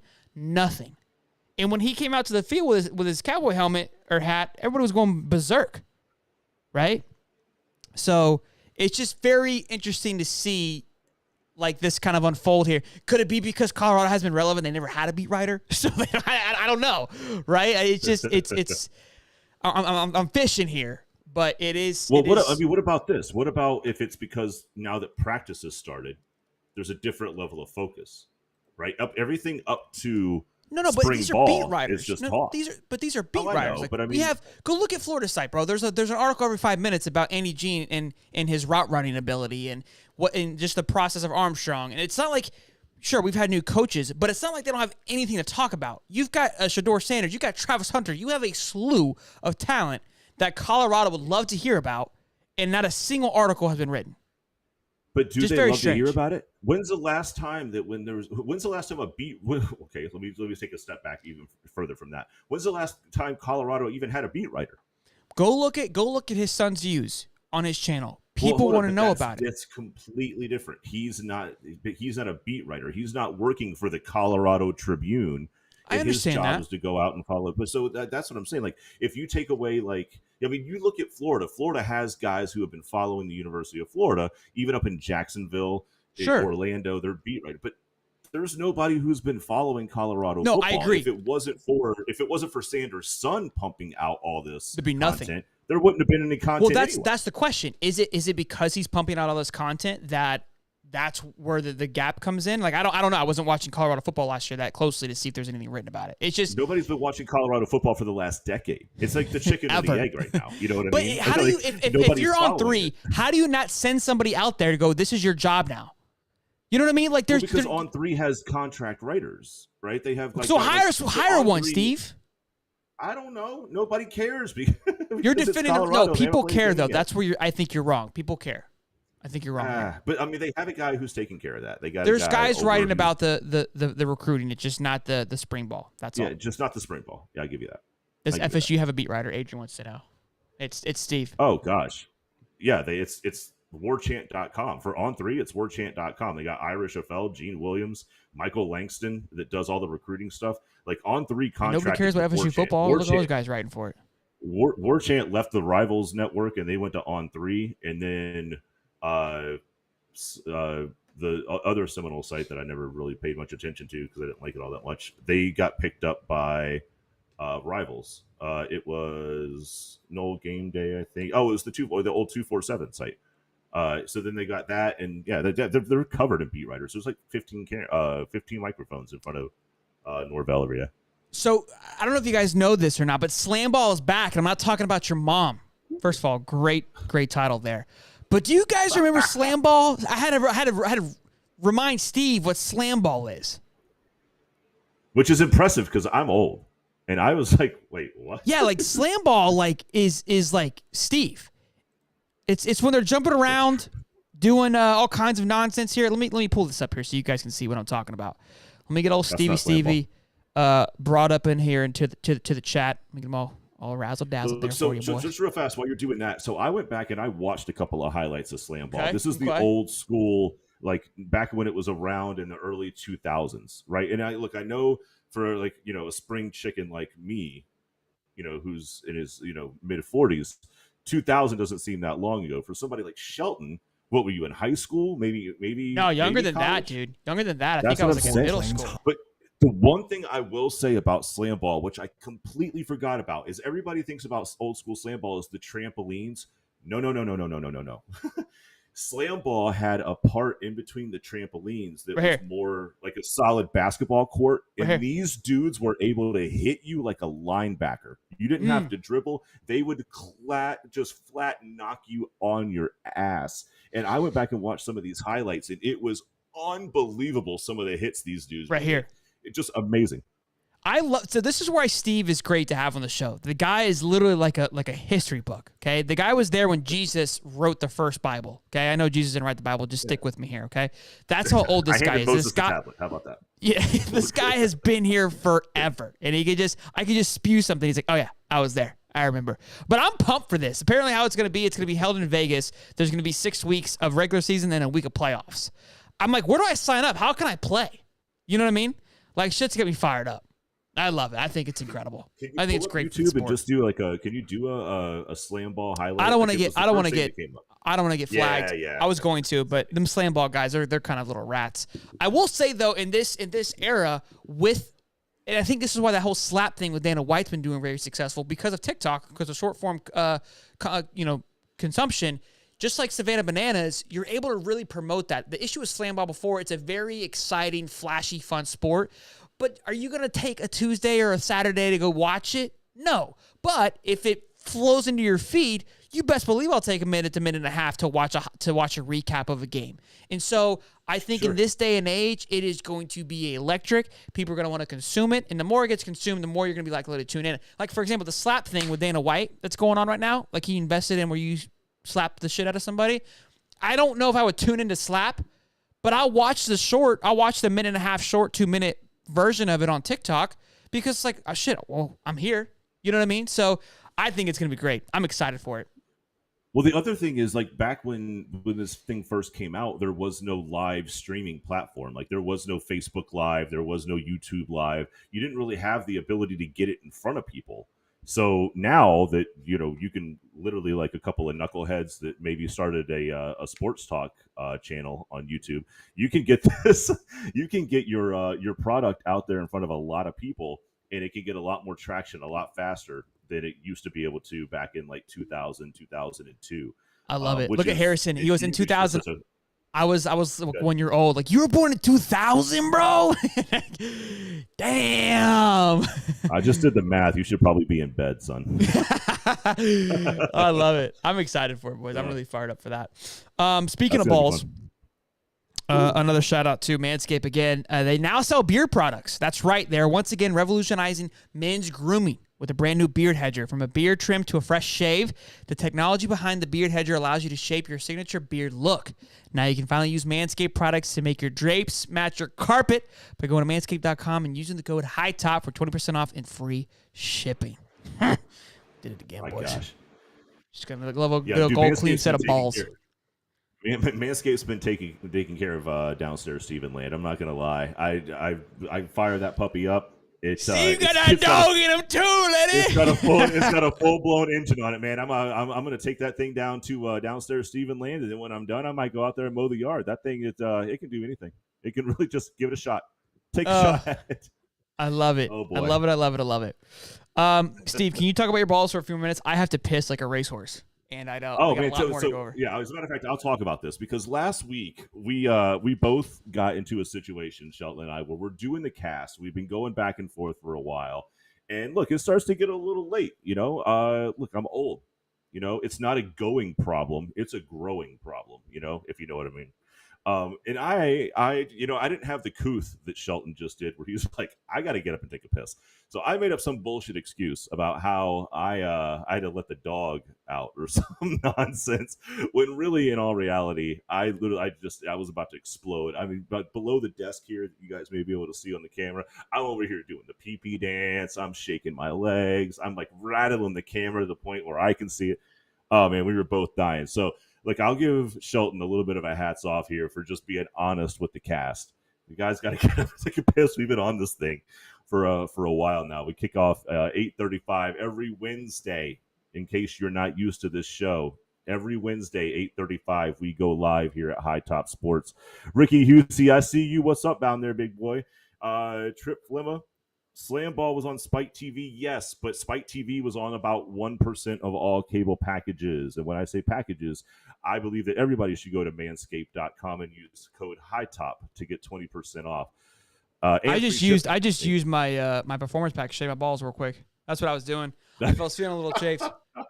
See, I feel 10 pounds lighter after that piss. That's unbelievable. I bet. I was just giving you credit about how you were honest with the cast when last week I lied about how I had to let my dog out because I just didn't know how to tell everybody that I was doing the pee-pee dance underneath my desk because it's I know we had a few more things left. I was like, I'm not gonna. I won't be able to focus. We've got a few things we got to go over. So, moving on to Jacksonville Jaguars talk. We had a few signings today. Finally, we were before today the only team outside of the Ravens to not sign a new face in Week 1 of free agency. So Garrett Burley, what's up, baby? But Steve wanted to go over a grade for offseason thus far. Now, before we go into this any further, let me preface this by saying as we talk about this precast, I think the understanding of what we're grading is just overall movement because I think we understand we may not have a lot of big names to sign because all the money was spent last year. There's not much to go around. But we're considering just trades, whether it's releasing people to make movement, signing guys to healthy deals to make room to go for obviously for the draft or make room for a nice healthy trade if that's in the books. So that's kind of what we're grading here. And I may not need to preface that, but sometimes you may think free agency is just signing guys. We're talking about the entire process here. So Steve, take it away, big fella. Yeah, just dealing overall with what you're working with from a cap situation going into free agency, and the Jaguars were $20 million over the cap, so they had a lot of work to do in order to even have some flexibility to bring the right players in. So right now, I'm going to give them a C+. I don't think that what they've done is awful. I don't think that what they've done is great. Again, Shelton, to your point, we've only really had a couple of signings, especially today. That were able to finally get us a little bit of movement. But you go in and you lose Jawan Taylor, you lose Shaq Griffin, and you're putting some feelers out there on whether or not you're going to keep Josh Allen. Those names in the production that they gave you, at least with Jawan Taylor and Josh Allen, those sting. Now, Josh Allen's not gone yet, but he's a relatively large cap hit for us. So, but at the same time, Jawan Taylor was a massive move for the Jaguars to free up some space, and they've got Walker Little right behind him, who I don't think is a huge drop-off. So, look, there's obviously some big names out there like a Darius Slay that we were hoping that we could pull in. in order to replace Dreams. Shaq. Yep, pipe dreams, but we don't have the money for it. There's Rock Yassin, I believe, who's still out there who we may not be able to afford as well. So look, I'm going to give them a C plus. They're having to make some difficult moves, and like Arden Key and some of these guys who you felt like had a lot of upside, but at the same time they're doing it in order to fill bigger needs down the road. And obviously, with 9 draft picks coming up in the draft, it's going to be interesting to see how they can fill those spots. So I don't hate what they're doing. I understand what they're doing. I hate to see some of this young talent leave and go to other teams, considering the contribution production that they gave.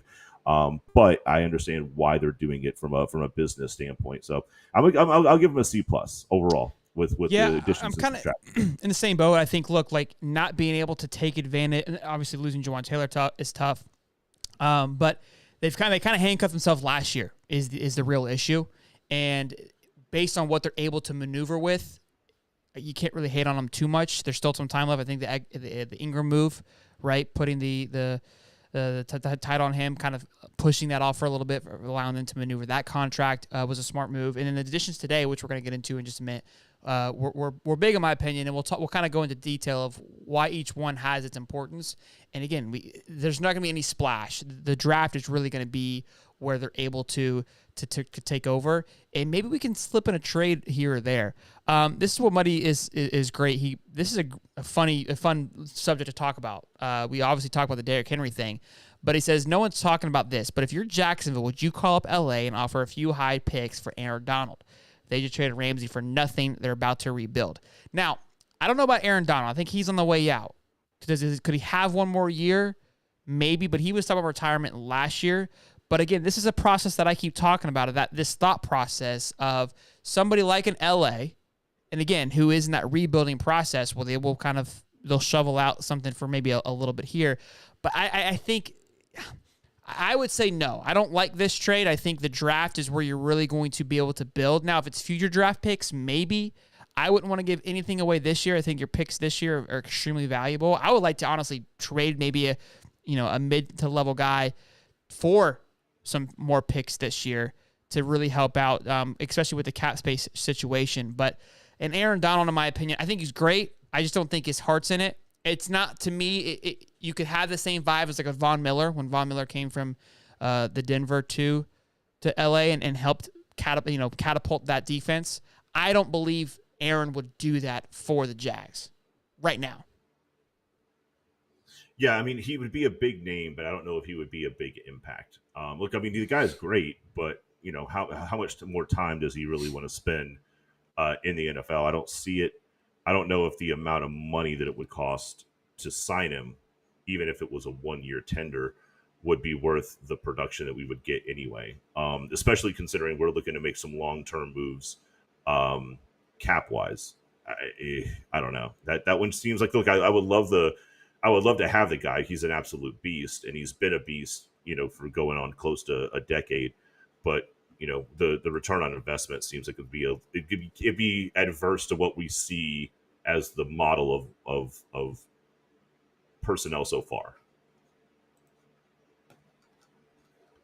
Sorry, I'm live on TikTok. I was showing some love to TikTok to come over and say hey. Sorry, but I got people here saying hey. So they can't hear you. They can only hear me, unfortunately, until we get our streaming card. But I wanted to at least say hey. Until we actually know what we're doing around here. Until a bunch of amateurs. So the Jags sign a running back, a defensive lineman, and a defensive tackle.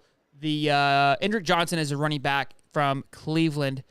I was trying to see the prices. I couldn't find any prices, but he signed a 1-year deal with the Browns, I believe, either last year or the year before that, for like $1.2 million. I'd imagine it's pretty close to that. If I had to go on a whim here, it's a 1-year deal. I imagine it's around the $1 million range. You may be able to find it. I could not.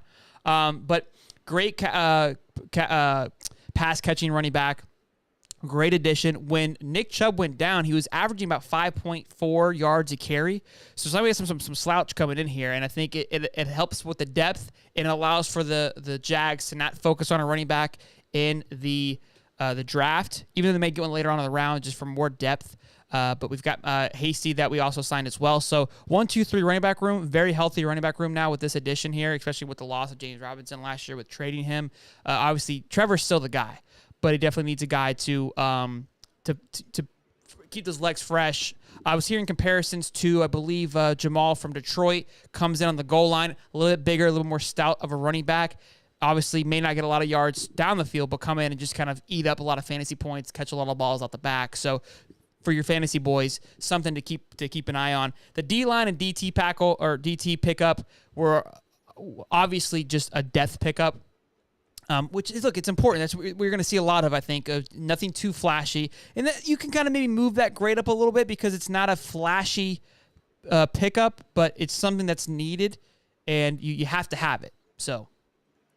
Yeah, look, in the guy from Arizona, and I'm going to butcher his name, it's Michael Doby. We got a 3-year deal for $21 million, which is significantly cheaper than what we were going to have to pay Arden Key on his next contract. So, look, I mean, are we going to lose a little bit of production there? Probably, but again, like we talked about last week, Arden Key hadn't been on the field that much. His production when he was on the field was great, but he didn't even meet some of the minimum requirements to have the NFL rank him in some categories because of the number of downs that he played. So I don't hate the move, getting the defensive end, the Michael Doby, out of Arizona. I think for the cost and what you have to replace with Arden, I think that's actually a really good move. And to your point, the move to get D'Ernest Johnson from Cleveland is something that is probably going to be one of the most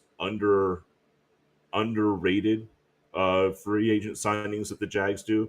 But look, we know who our number one guy is in ETN. We know that James Hasty is capable of being the second guy, but the chances of you getting through the first 8 games of the season and having 2 healthy running backs is typically pretty low. So having that third guy that can be a change of pace, that can just be a different size, be able to come in and just have that extra set of legs, or even just depth overall for injury purposes, I think is a big pickup for the Jags.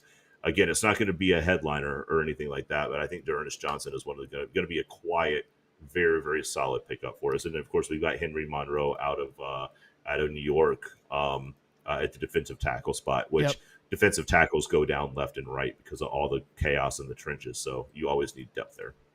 Yeah, no, and again, the running back, I talked to a lot of Jags fans and even Muddy's like, yeah, everyone's pretty excited about that pickup. So it's a very healthy addition to that running back room. So we're really excited. The next thing we want to go over is the new names and kind of just a mock draft here. So we're going to talk about a few things. Now, I talked about drafting Kincaid in a previous video, but I think the focus really needs to be for guard or cornerback. That has to be the focus. So we talked about what the top available guards and top available cornerbacks available thus far. Before we go into the mock draft and we kind of play this out a little bit, which is going to be fun, it'll give us a grade based on what's available, on what this system thinks is available, is Trent Balak, the GM for the Jags.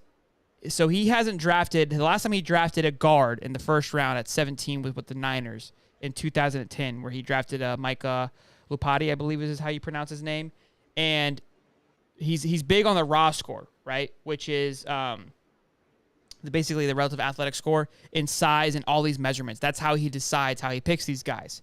And what's interesting with that score and why I bring that up is Torrance matches O'Cyrus Torrance, a guard from the Gators, almost similar. So if there's going to be a guy that he goes up and gets in that first round for a guard that matches this size, O'Cyrus seems to be the guy, which excites me being a Florida guy.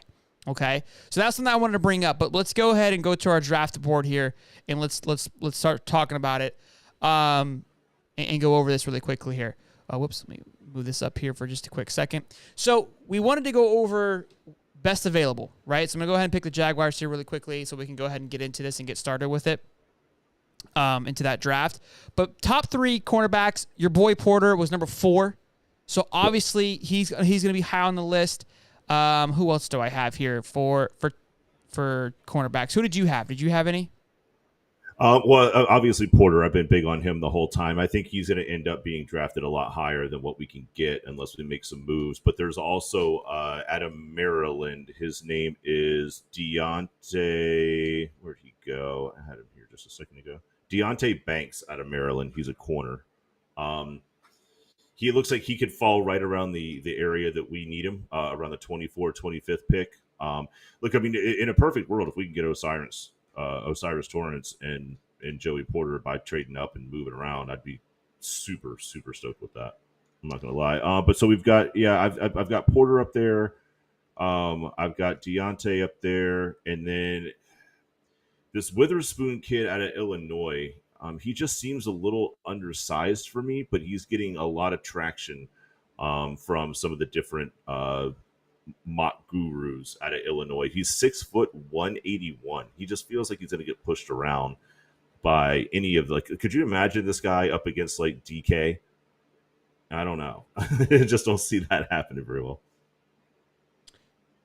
So the thing that we would look at here, so obviously with cornerback, I mean, just based on this stat alone with how, Trent is and kind of who his focus is, it looks like cornerback is going to be the move. And Cam Smith has been a name that's been on the rise here lately. It's somebody I was reading about today as being a focus for the Jaguars. And again, with these moves we made today with the running back, putting some more depth on the defensive tackle, it feels like this is the way that we're headed. The tight end pickup, obviously, that's a flashy pickup. That's something that we would like, but does it make sense? And I was actually talking with Peters about this today. He brought up a point of adding a two-person tight end, a two tight end setup, kind of defeats the purpose of now signing Ridley, right? Because now you got Ridley, Say Jones, and Kirk. If you got a two tight end setup, one of those guys have to sit out.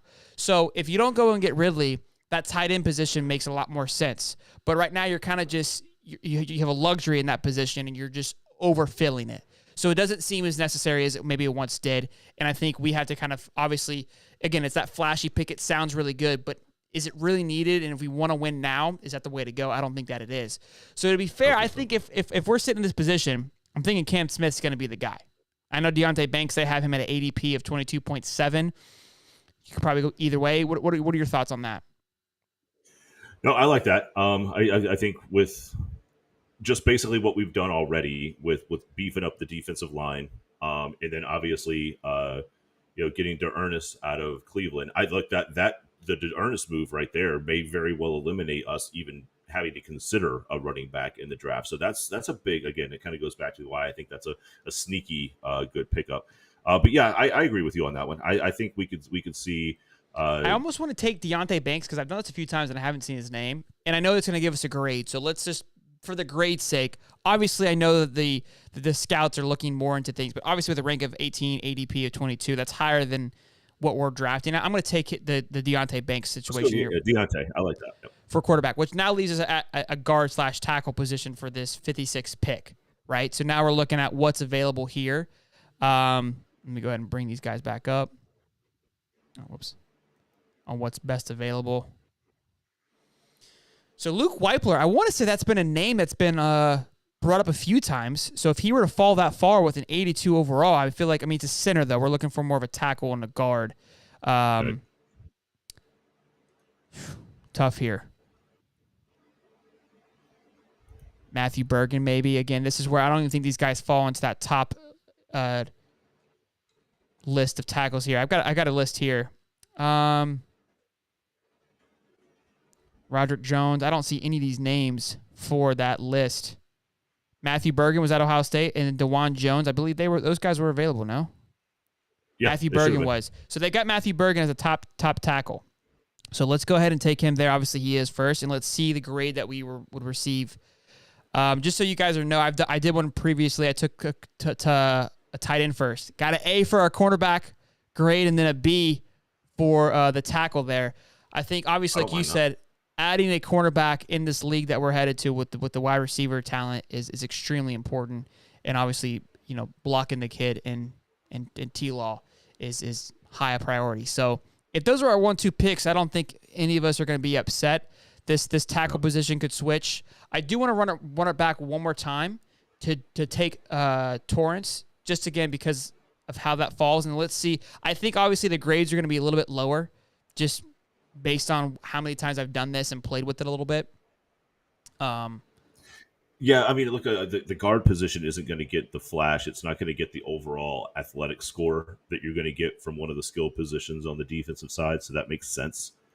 But, again, when you're drafting at 24, you've either got to be drafting for what's the most necessary position available for your team or what's the best player available. Some teams have the luxury of best player available, like the Chiefs and things like that. We really have holes to fill, so we have to look at more of a value based on pick and do we want to move around. But I mean, I think a Torrance at 24 would be a great addition considering what we need. So here's something interesting here, right? Because I'm looking at the top rated cornerbacks right here, as you can see, right? And so we talked about taking Cam Smith or Deontay Banks. They have him 6'7" here, right? So we took Deontay Banks on that previous one, a little bit faster of a quarterback based on this data here. They have him pretty close, right? We didn't draft them, right? And what's available is Eli Ricks and Tyreek Stevenson on this go-around, which we're talking 80. They gave me 85.5. We're talking 87.4. Not much difference there, right? They've got him a little bit lower here, but Tyreek Stevenson's up there. So let's take him from Miami, okay? And again, that's something to note about that, right? Is like, hey, is Osiris Torrance that valuable? Because he obviously wasn't available this low. The guard talent that we were able to pick up, is there much difference there the farther we go down? I could see with the cornerback, it didn't seem like it was that much of a difference. This is what grade we get. We probably get 2 Bs if I had to guess. Wow.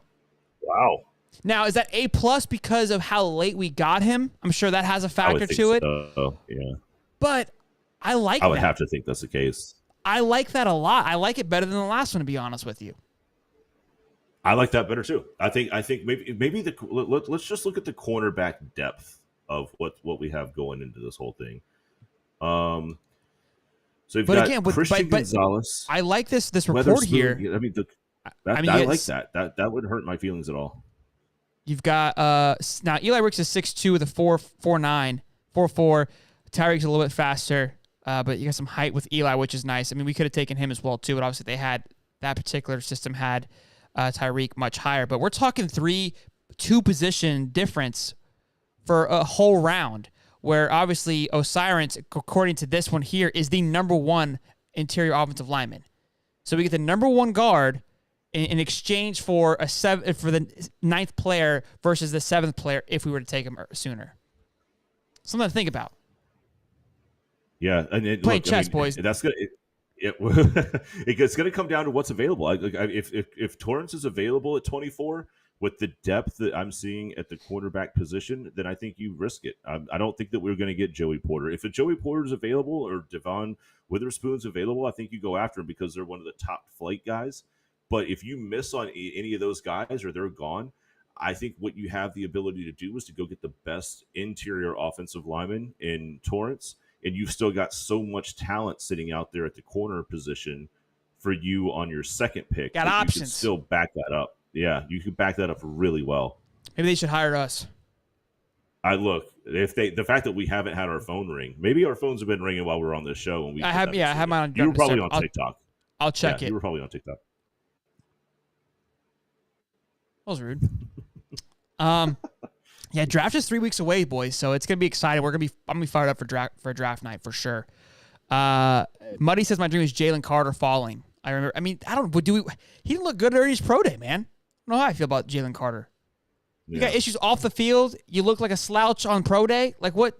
I get it. Baller was potentially number 1, but I don't know. Callie says, "Sorry, I'm late. Are you guys both Jag fans?" No, Callie. We're just talking about it because we're bored. Yeah, well, out of all 32 teams in the NFL, we decided to throw a dart at the board, and we picked this trash ass city to be like what we were going to talk about tonight. It was just a random event. I kid. I'm from Jacksonville. I love this place. Where AR going to end up?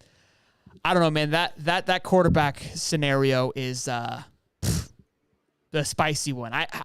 Carolina, kudos to them for basically taking away the what if and putting it, the ball in their court to make the decision. it's a weird one, right? I think it's one of those scenarios. Do you sit back and react, right? Do you want to play the white piece in checker or the black piece in chess, right? Where you counter your move based on your opponent.